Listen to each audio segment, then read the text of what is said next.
The third one is the God who sees me. The God who sees me.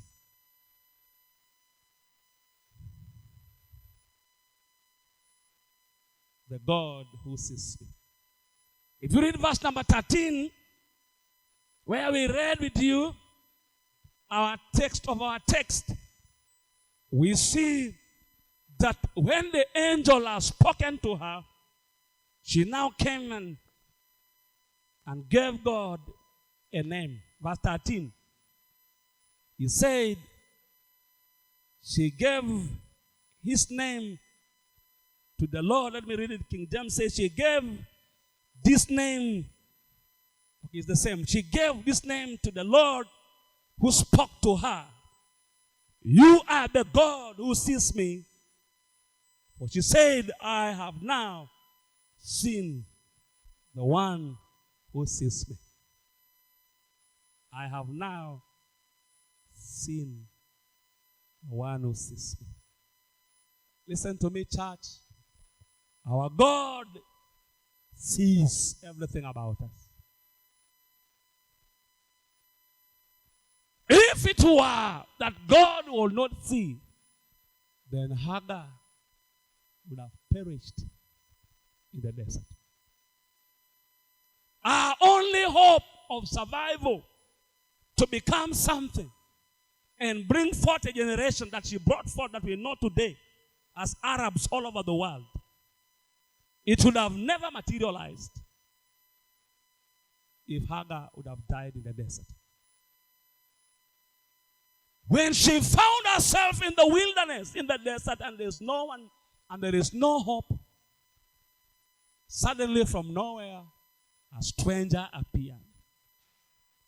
Kumbe, she's miserable and struggling, and yet God was seeing whatever was happening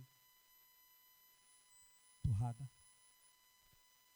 He was seeing her when she was miserable, na ako na mimba, na ako jangwani, na ana chakula, na ana mbele wala nyuma.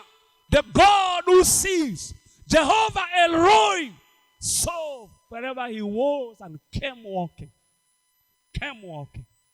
Aren't you glad you are serving a God who sees? Aren't you glad you are serving a God who sees whatever you are going through? Every predicament you are going through. That's why he's even seeing you. He's craving for permissive will. He's seeing you too. Seeing you too. Say, hey. Rachel, say, Hagar, servant of Sarah, where are you from? And where are you headed to? Why are you here? You see, the God who sees. The God who sees. The God that saw Hagar in the desert can see you today in your desert. I don't know what kind of desert you are in today. Maybe nobody can know. You see, sometimes we come to church and we pretend all is good, all is well. We put on our Sunday best, we put on our makeup. You see, artificially made. Our hair, everything's done, but inside, you know things are bad. You could be in a desert today. A real desert, real one. Real desert. Katikati ya desert. Aidha kwa ndoa yako, aidha kipesa, aidha kwa watoto, aidha kikazi, aidha kwa biashara. Sijui desert aina gani. Unaweza kuwa kwa desert ya vita, katikati ya jangwa. Hagar angekufia hapo. Lakini Mungu, kwa sababu anaona, hata ndio maana Hagar akampa jina huyu Jehovah El Roi. Mungu ambaye ananiona. Mungu ambaye ananiona. Kama angekuwa ananiona, ningekuwa nimekwisha. Akasema, today I have seen him who sees me. I have seen him who sees me today. Today, I've seen him. The Lord came through for her in the middle of that desert and rescued Hagar and addressed her pride and stubbornness and told her, go back and submit to your mistress. Otherwise, you have no future. Humble. She's not pregnant.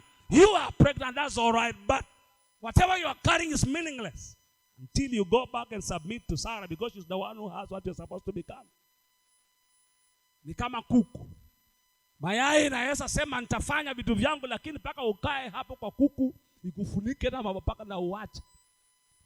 For you to hatch, you must be covered by the hen. You say, I'm now independent. Let me sit in the wilderness here. Hapana. As an egg, you have to be covered by a hen.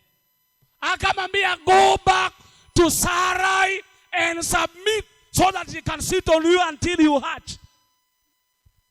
And our generation will be so big, but for it to be big, you go back to Sarah and submit. Go back and submit. Go back and humble. And she obeyed. She never went again in attitude. Say what? Sasa hata ana mtoto anajifanya tu hata kaenda. Bure utalala njaa. Sasa libidi. Unajua is for your own advantage. Unyenyekee. Unajua kazi ya Mungu, kwa mfano sasa hivi, Mungu anataka kufanya kazi kubwa. Usiponyenyekea sitakuonyesha mlango.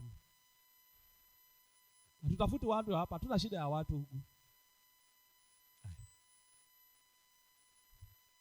Na Mungu atafanya anataka kufanya bila, kuna wangapi walikuwa hapa mbele na wako sasa hivi tunaendelea tu.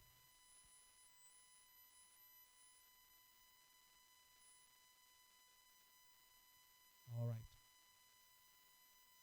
Wewe ombea tu mtumishi wa Mungu abaki hivyo hivyo. Atembee kwa utakatifu. Hivyo tu. Naendelee kuomba bila anavyoomba. Naendelee kuona bila anavyoona. Hivyo tu mambo tatu. Ombea tu mtumishi wa Bwana aendelee tu bila anaendelea hivyo kwa maombi. Kwa utakatifu bila anaendelea na kuona bila anaona tu hivyo kwa ulimwengu wa grow. That's all you need to pray for me. Mungu amuhifadhi. Hivyo tu. Ni kweli. Ni kweli kabisa. Hakuna debate hapo. Hagar hakuwa na debate hapo. Lazima arudi, akitaka fanikiwe, lazima arudi akae chini ati. Akarudi, akanyenyekea, akakaa mpole, akasema Hagar, akasema yes madam. Yes madam.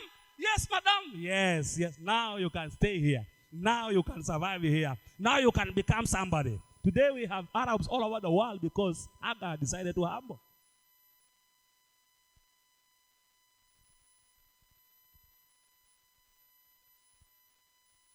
Some of us, you are not humble to your husband or to your job. You are not humble. You are not respecting your boss. You better learn to be humble, bro. You better learn to be humble, mom. Learn to be humble. There are no two ways about that. Some of you children are not obedient to your parents. It's ordained like that. Hakuna debate hapo. Utii wazazi na hakuna hata uende Pemba. Mungu atakurudisha kama Hagar, go and submit. Hakuna njia nyingine. Anybody acting as a parent in your life, there are no two ways about that. It's to submit and to humble. If you want to survive there and carry that DNA, you see, like I told you, people are custodians of some things. They are custodians of what God has given them. They didn't apply for it. It's God's will to kwa yari yake sema fulani takuwa custodian. Hivyo tu.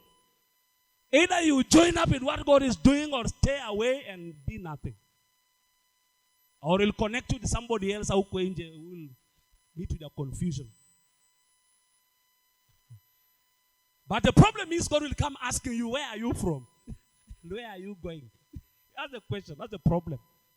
When you live where God has planted you, when you live the perfect will of God for your life, you are lost in the radar of heaven. You are lost in the radar of heaven. You can't be located. Learn to humble. Kama wewe ni mtoto, heshimu wazazi. Hakuna debate. Baba na mama na miaka zako ziwe nyingi. Ndio hiyo. Kama wewe ni mama, heshimu bwana yako kama kichwa ya nyumba. Hakuna debate about that. Ndio hivyo. Kama unafanya kazi mahali, heshimu boss, heshimu your supervisor. Wata pere. Huyu supervisor, pere. Huyu naye supervisor zi nani? Jana anifanyia aje? Wewe, Mungu ndiye amemfanya supervisor. Ili unyenyekee hapo. Ujifunze. Unyenyekea. Kama unataka kukaa hapo, toka. Authority ndiye imeweka yeye supervisor hapo. Kutotie hujatii managing director.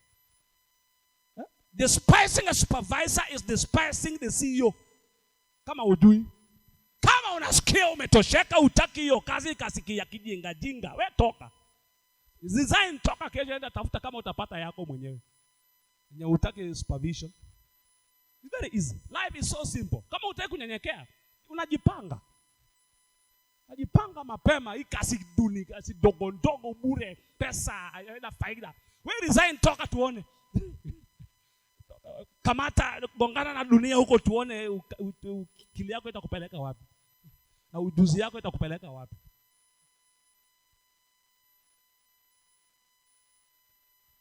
Submission to authority is a must.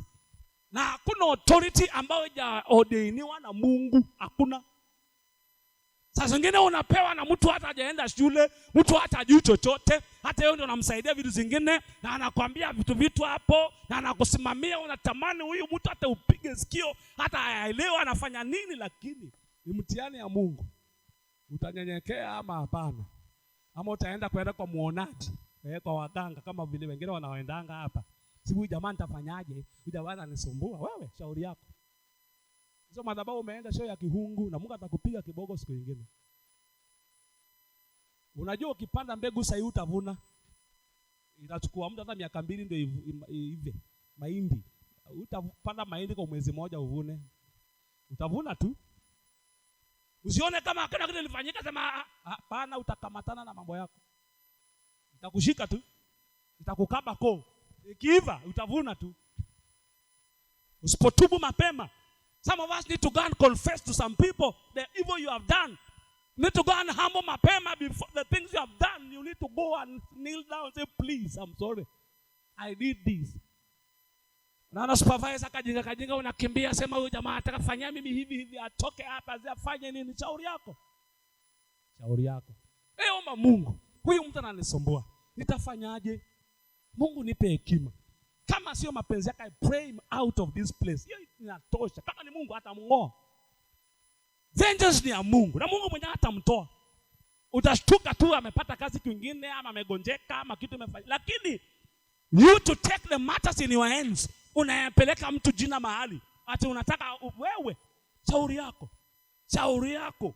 Kuna siku hizo majina umepeleka huko, utautishwa. Na utavuna.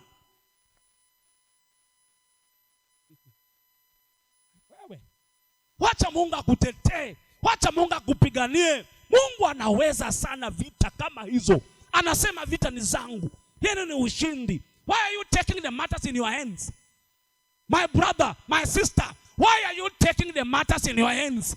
Mbona unachukua mambo mikononi mwako mwenyewe? Kwa nini? Mungu asema vita ni vyake.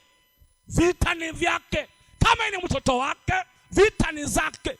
Achia yeye akupiganie. Achia yeye akutetee. Achia yeye akuonekanie. Kama unalia kabisa aone machozi, nasema baba nikumbuke. Kama unaweza ngoa huyu mtu, ninamngoa hapo kwa jina la Yesu. Amenitesa, ameniumiza. Sipati amani kwa hiyo kazi. Angalia vile amenionea. Mungu unaweza. Ninamuombea umtoe katika jina la Yesu. Na utasikia siku moja ametoka, ama aligonjeka, ama alipata kasi nyingine, na ujue ni mkono wa Bwana imetenda. Na utasifu Mungu. Na hii umeendea mtu live. Hii naye utasimba, utakuja kutoa ushuhuda wapi? Hii unaenda na majina umebebana huko, utakuja kutoa ushuhuda wapi? You have taken matters into your own hands.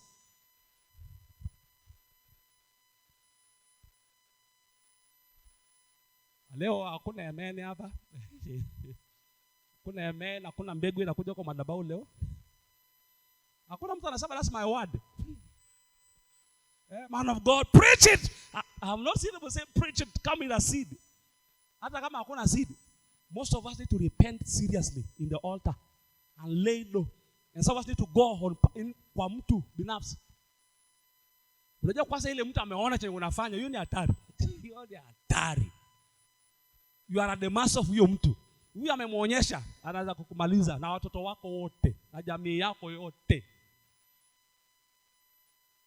Some of us need to humble, come on the altar and repent for the evil you have done. You have taken people's names and families to places to inquire, hatu waombaji, hatu waonaji, madhabahu kichafu za kishetani. You, na umepewa tu vitu, fanya hivi, na bado uko madhabahu tu tunaimba wewe. Na bado tu uko kwa chacha ati wewe ni mshirika, tukutendereza wewe. Shauri yako. Ile siku utavuna, usitukimbilie. Sikupanda ni rahisi. Si unakimbia kwa sababu uko na pesa. Nenda tu toyo sadaka kwa madhabahu chafu. Ile siku utaanza kuvuna, usitusumbue sisi mchungaji niombee. Hapana. Hiyo najua mimi sitakuombea hiyo. Hiyo bebana yeye mwenyewe. Hiyo, ile siku utaanza kuvuna, usidhani utavuna. Sababu ni kichafu na kishetani. And permissive will, utavuna tu. Don't wait for that. If I were you, I'll run to the altar. I'll run to that person. Please, my sister, I'm sorry. Yeah? Please, bro. Please, man of God. Please, I'm sorry. Please, I did it. Please forgive me. It was because of envy. It was because of impatience. Forgive me. Na utapona. Usipofanya hivyo, shida hiyo. Unajua niliomba na my mother.